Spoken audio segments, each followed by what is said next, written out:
Regional institute of education Mysuru.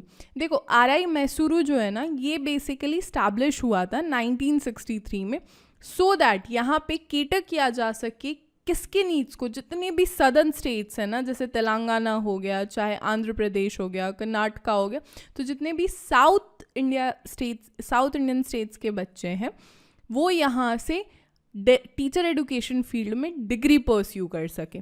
और इसकी भी स्टैब्लिशमेंट एनसीईआरटी के ही द्वारा की गई थी। एनसीईआरटी की स्टैब्लिशमेंट 1961 में हुई थी और 1963 के अगस्त तक आरआई मैसूरू की स्टैब्लिशमेंट हो गई थी। अगर इसके कैंपस वगैरह को देखोगे ना तो काफ़ी खूबसूरत है। इवन 124 एकड़ में फैला हुआ पूरा कैंपस है जहाँ पे आप रिसर्च कर सकते हो। एम्बियंस काफ़ी अच्छा है, मॉडर्न इंफ्रास्ट्रक्चर प्रोवाइड किए गए हैं, जितने भी रिक्वायरमेंट्स हैं जो ज़रूरी है, जितने अभी जिस हिसाब से दुनिया बदल रही है वो सारी चीज़ें प्रोवाइड की गई है। अगर आप आरआई मैसूरू का जो लोकेशन देखोगे ना, वो रेलवे स्टेशन से, मतलब मैसूर रेलवे स्टेशन जो है ना, उससे सिर्फ और सिर्फ 20 से 25 मिनट की दूरी पर ही है। यानी शहर के बीचों बीच बसा हुआ आरआई है मैसूरू में। इसके अलावा थोड़ा सा मैं कोर्सेज़ के रिगार्डिंग अगर चर्चा करूं कि कौन कौन से कोर्स प्रोवाइड किए जाते, तो देखो बेसिकली आरआईज जितने भी है ना वो सिर्फ और सिर्फ टीचर एजुकेशन फील्ड को ही डेडिकेटेड है। यहाँ पे जितनी भी डिग्रियाँ प्रोवाइड की जाएंगी, चाहे वो बीएड हो या फिर आईटीईपी के कोर्सेज हो, एमएड हो, एमएससी बीएड हो, diploma course in guidance and counselling हो, या फिर इवन पीएचडी ही क्यों ना हो, सिर्फ और सिर्फ एजुकेशन फील्ड से ही रिलेटेड होगा। इस बात की क्लैरिफिकेशन अब आपको मिल जानी चाहिए। इससे थोड़ा सा हम आगे बढ़े तो एक ना छोटा सा मैं वेबसाइट टूर आपको दे देती हूँ आरआई मैसूरू का। RIMysore.ac.in जो ऑफिशियल वेबसाइट है वो है आरआई मैसूरू की। So let's have a website tour of RI Mysore. देखो जैसे ही आरआई मैसूर की ऑफिशियल वेबसाइट पे आओगे ना, तो इसी हिसाब से फोटोज़ वगैरह आपको स्क्रॉल डाउन होते हुए नजर आएंगे। स्क्रॉल जैसे ही आप करोगे तो यहाँ पे ना आपको दिखेगा कि जितने भी लेटेस्ट नोटिस है, लेटेस्ट नोटिस अभी 13 अगस्त का है। उससे पहले आप देखोगे 6 अगस्त को इन्होंने वेटिंग लिस्ट वगैरह रिलीज़ करी थी आईटीईपी के कोर्सेज़ को। यहाँ पे प्रिंसिपल सर का मैसेज है, यहाँ पे कोर्सेज़ क्या प्रोवाइड किए जाते हैं, लाइब्रेरी फैसिलिटीज़, ये सारी बातचीत यहाँ पे दी गई है।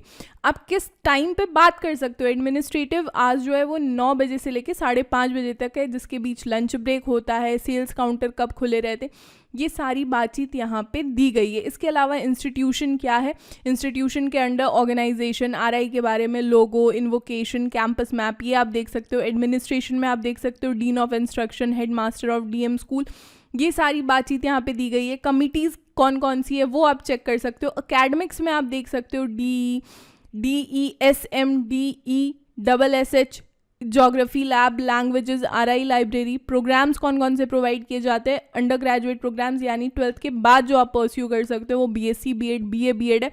बैचलर ऑफ एजुकेशन भी एक अंडर ग्रेजुएट प्रोग्राम है, लेकिन सिंस इसकी एलिजिबिलिटी जो होती है ना वो ग्रेजुएशन की होती है, इसीलिए इसे हम पोस्ट ग्रेजुएट प्रोग्राम के अंडर इसे लेते हैं। जितने भी पोस्ट ग्रेजुएट प्रोग्राम्स है जैसे कि एमएससी बीएड, जहाँ पे आपको BSc plus MSc plus BEd की डिग्री परस्यू आपको डिग्री मिलेगी। MEd, masters of education, diploma programme में DCGC आप ये देख सकते हो, यानी diploma in guidance and counselling, इसकी चर्चा यहाँ पे दी गई है। स्टूडेंट सर्विसेज में क्या है, स्टूडेंट काउंसिल, इन स्टूडेंट क्लब, लाइब्रेरी है, यहाँ पे फैसिलिटीज़ क्या क्या है ये प्रोवाइड किया गया है। ICT, हॉस्टल्स है, गेस्ट हाउस है, क्लासरूम्स है, लैब्स है, असेंबली हॉल है, ऑडियो वीडियो हॉल है, प्ले ग्राउंड्स है, बर्ड्स है, गार्डन है, सारी चीज़ें किस तरीके से आप कांटेक्ट कर सकते हो ये भी बातचीत यहाँ पे दी गई है। यानी कितने ऑर्गेनाइज तरीके से इन्होंने अपना वेबसाइट वगैरह भी बनाया है ना, ये भी आप देख सकते हो। ऑनलाइन पेमेंट करने का जो ब्लॉक है वो यहाँ पे दिया गया है। सर्कुलर्स, नोटिफिकेशन वो आप यहाँ पे चेक कर सकते हो। देखो यहाँ पे जितने भी लेटेस्ट नोटिस आएंगे ना वो यहीं पे आपको देखने को मिलेंगे।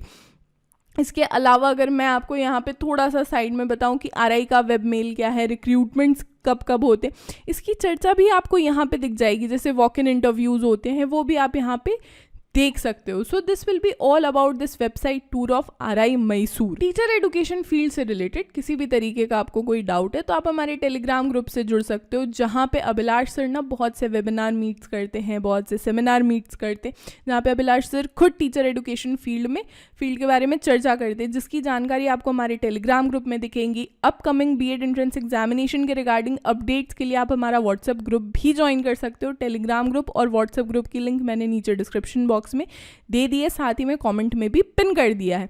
इसके अलावा आप हमारे वेबसाइट पे भी विजिट कर सकते हो www.delhibytes.in, या फिर आप हमारा प्ले स्टोर से डेली बाइट्स एप्लीकेशन भी डाउनलोड कर सकते हो। अब ना थोड़ा हम कोर्सेज से चर्चा शुरू करते हैं कि क्या एलिजिबिलिटी क्राइटेरिया है, क्या सीट मैट्रिक्स है। अगर मैं बीएड की बात करूँ तो बीएड 2 साल का प्रोग्राम है, 2 ग्रुप्स में प्रोवाइड किया जाता है। पहला है साइंस एंड मैथमेटिक्स ग्रुप, दूसरा है social science and language group.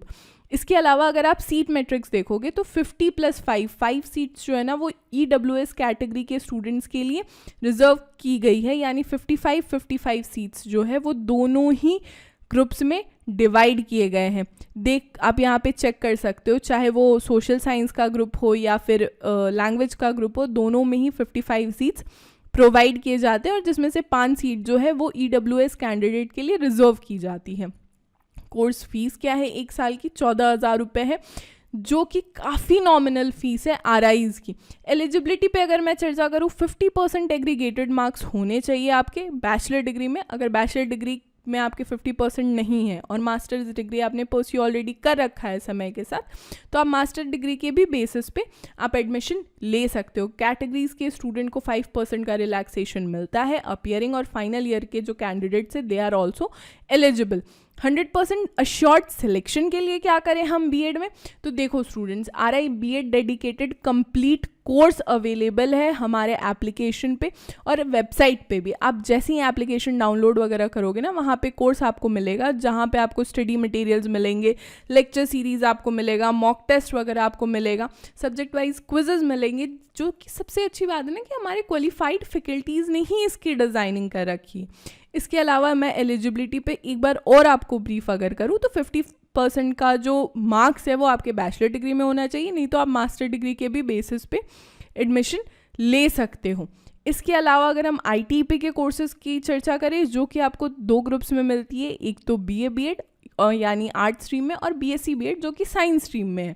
तो देखो एलिजिबिलिटी अगर मैं साइंस स्ट्रीम की बात करूँ तो +2 में आपके 50% मार्क्स होने चाहिए। 5% का जो रिलैक्सेशन है वो अदर कैटेगरीज के स्टूडेंट्स को मिलता है। सेम आर्ट स्ट्रीम से अगर आपने 50% मार्क्स एग्रीगेट किया है, then you are eligible for BA BEd from RI Mysore. And again 5% का जो सिलेक्शन है, 5% की जो फैसिलिटी है वो अदर कैटेगरी के स्टूडेंट्स को मिलेगी ही मिलेगी। अगर सीट्स की मैं चर्चा करूँ तो अगेन 55 सीट्स ही अवेलेबल हैं फॉर बोथ दी स्ट्रीम, यानी BSc BEd हो या फिर BA BEd हो, दोनों में ही सिर्फ और सिर्फ 55 सीट्स ही है। अगर मैं फ़ीस की चर्चा करूँ तो 14,000 का लमसम आता है चार्ज 1 साल का। अगर हम MEd की चर्चा करें, मास्टर्स ऑफ एडुकेशन, जो कि 2 साल का प्रोग्राम है, इसका एडमिशन भी NCERT खुद एंट्रेंस एग्जामिनेशन कंडक्ट करती है स्टेट वाइज। अगर आप एलिजिबल रहोगे तो मैसूरू से आप MEd करने के लिए आप एलिजिबल रहोगे, अगर आपने कॉमन एंट्रेंस एग्जामिनेशन केटर वगैरह कर लिया है, क्रैक कर लिया है तो। अब हम थोड़ा सा चर्चा करते हैं एलिजिबिलिटी क्राइटेरिया पे। तो देखो स्टूडेंट्स, बेसिकली यहाँ पे ना 50% मार्क्स आपके होने चाहिए, किसमें, BEd में, या फिर ITP के किसी कोर्स को आपने परस्यू कर रखा है, या फिर BLEd आपने कर रखा है, या आपने DLEd कर रखा है विथ बैचलर्स डिग्री, तो आप MEd के लिए ऑलरेडी एलिजिबल हो RI मैसूरू से। और 5% का ऑब्वियसली रिलैक्सेशन आपको मिल जाएगा अगर आप कैटेगरी के स्टूडेंट हो तो। जहाँ पे सीट्स की अगर मैं चर्चा करूँ तो 55 सीट्स प्रोवाइड किया जाता है MEd में RI मैसूर में। ठीक है, यहाँ तक चर्चा।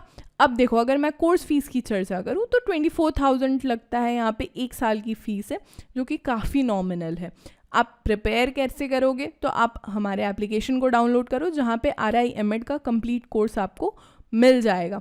इसके अलावा अगर हम MSc BEd की चर्चा करें, देखो MSc BEd एक ऐसा कोर्स है ना जहाँ पे BSc plus MSc plus BEd की डिग्री परस्यू करते हैं स्टूडेंट्स, जिसे 3 सब्जेक्ट्स में प्रोवाइड किया जाता है, यानी मैथमेटिक्स एंड स्टैटिस्टिक्स, इसके अलावा केमिस्ट्री में आप ये देख सकते हो। इसके अलावा फिज़िक्स में, यानी फिज़िक्स, केमिस्ट्री, मैथ्स में आप परस्यू कर सकते हो जस्ट आफ्टर 12th, यानी 12th में अगर आपके 50% मार्क्स है तो आपको सिर्फ और सिर्फ 6 साल में BSc plus MSc plus BEd की डिग्री मिल जाएगी अगर आप कॉमन एंट्रेंस एग्जामिनेशन क्रैक कर लेते हो। यहाँ पे जो स्टेट वाइज एलिजिबिलिटी रहती है ना, वो ऐसा कुछ रहती नहीं है। ऑल इंडिया लेवल से यहाँ पे एप्लीकेशन अलाउड है RI मैसूर से MSc BEd करने के लिए। इसके अलावा अगर हम सीट्स की चर्चा करें तो 22 सीट्स है फिज़िक्स में। यहाँ पे आप देख सकते हो 22 सीट्स प्रोवाइड किया जाता है केमिस्ट्री में, 22 सीट्स प्रोवाइड किया जाता है मैथ्स में, विच डायरेक्टली शोज़ कि यहाँ पे काफ़ी ज़्यादा परसेंटेज में कंपटीशन रहता ही रहता है। इसके अलावा कोर्स फीस की चर्चा करें तो वो भी काफ़ी कम है, सिर्फ और सिर्फ 15,000 रुपये है, जो कि 1 साल की फ़ीस है। अब स्कॉलरशिप की बात करें अगर हम, तो NCERT ऑब्वियसली स्कॉलरशिप देता है मेरिटोरियस स्टूडेंट्स को, जितने भी कैटेगरीज़ के स्टूडेंट्स हैं उनके लिए, और 50% इवन रिजर्व कर दिया जाता है कैटेगरीज़ के स्टूडेंट्स के लिए। इसके अलावा अगर हम हॉस्टल फैसिलिटी की चर्चा करें तो भाई बिल्कुल लड़के और लड़कियों दोनों के लिए ही हॉस्टल की फैसिलिटी दी जाती है। So this will be all about this session. हमारे सारे सोशल मीडिया के लिंक्स नीचे डिस्क्रिप्शन बॉक्स में अवेलेबल हैं। Do subscribe daily bytes. Thank you so much.